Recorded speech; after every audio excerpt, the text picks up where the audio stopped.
بسم الله الرحمن الرحیم. ملګري ځوانانو تاسو ته پاته وي چې د مو د قبایلو د ټولو پښتنو یو ګران قدرمن مشر حاجي شکیل خان اورکزيو صاحب چې کوم وو نن د پښتنو په غام چې یوه جرګه وه د پښتنو دار دپاره او خاص کر د کورمې دپاره چې هغه کې کوم جګړه چلولې ډېر وخته نه نو هغه دپاره وزیر اعلی صاحب د جرګه عیني قانوني منتخب کړې وه.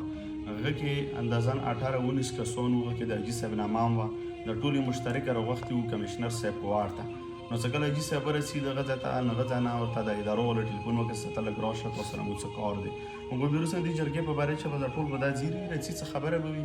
نو بار بار هغه دوره تانګه څخه مغزه کې وو چې مجبوراً ورغله. چې کله ورغله ولې چې دا خو دهشتګر نه و، نه بدماش و، نه خبره چې دغه شان د ظالم جبیر و چې ورته ویلي وې چې زه نه قانون منو نه عین منو.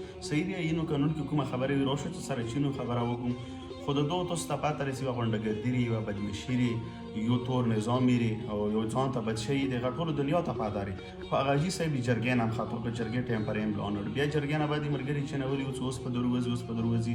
اخري ملګري ته ویلو چې تاسو څو نو که نه وي تاسو ته به نقصان راورسېږي. نو مو ملګري ورته ویل چې نقصان وي که څه وي مو نه څومره پرې. خو بهرحال څه ناوخته شپه شوه هغه ملګري واپس راواستول، هغو ته ویلو چې هغه بیدار شي.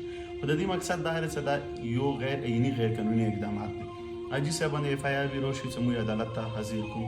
حاجي صاحب باندې دا چې بل څه کیس وي بل څه کیسه وي راشي مو عینو قانون کې تاړه شته، اف آی آر شته، عدالت شته. خو دا یوه چکه غونډهګردي بدمشي دا بدمشي بالکل د چا نه شو منلی. الحمدلله قوم چرتوري ټول پښتانه په رابطې باندې ټول قبایل په رابطې باندې صرف کال ته انتظار دي. ټول پښتانه ټول قبایل د مو اورکزي بې حیثیت د اورکزي ځکه یادم چې دا د مو د قوم د اورکزي مشر هم دی، بیا د قبایلو هم دی، بیا د پښتنو هم دی. نو هغو مو ته مسخین نه لګیا وو چې مو بازارونه بندو، روډونه بندو، همداسې د دارې ملګري هم لګیا وو، د بجوړ، د کورمې، د خیبر، د هرې علاقې د انګو کوړ. خو مو ورته ویل چې نه خیر دی موږ غیر قانوني کار نه کوو. اوس هم ورته چې سبا یې پرې ډېر ټایم دی که تاسو حاجي صاحب به حفاظت راواستول خپل کور ته کلاو مه که هیڅ خبره نه لري. بس کوم څه وکړو دا خو ظلم نن نه لري. د موږ سره خبره چې پاکستان جوړ شوی دی د پښتنو قبایلو سره ظلم چلوي.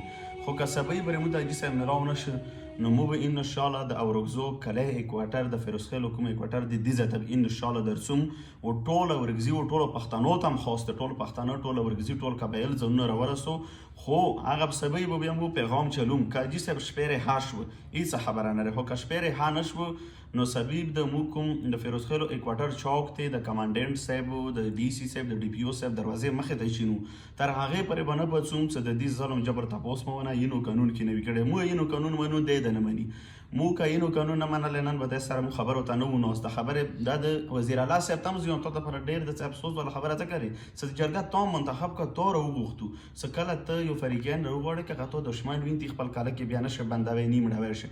تا یو بندي مړ که تا یو بندي ټینګ که تا د یو بندي بېزتي وکړه تا د پښتو دا د عینو قانون بېزتي وکړه. خو بیا مو سبا یې پورې درته ټایم دی که سبا یې پورې حاجي صاحب رها شه هرې که رها نه شه کومه چمتو اوسېږه کلی کوارټر ته 8 بجې ټایم سره انشاءالله ټول به ځانونه رسو. ډېره مننه، شکریه.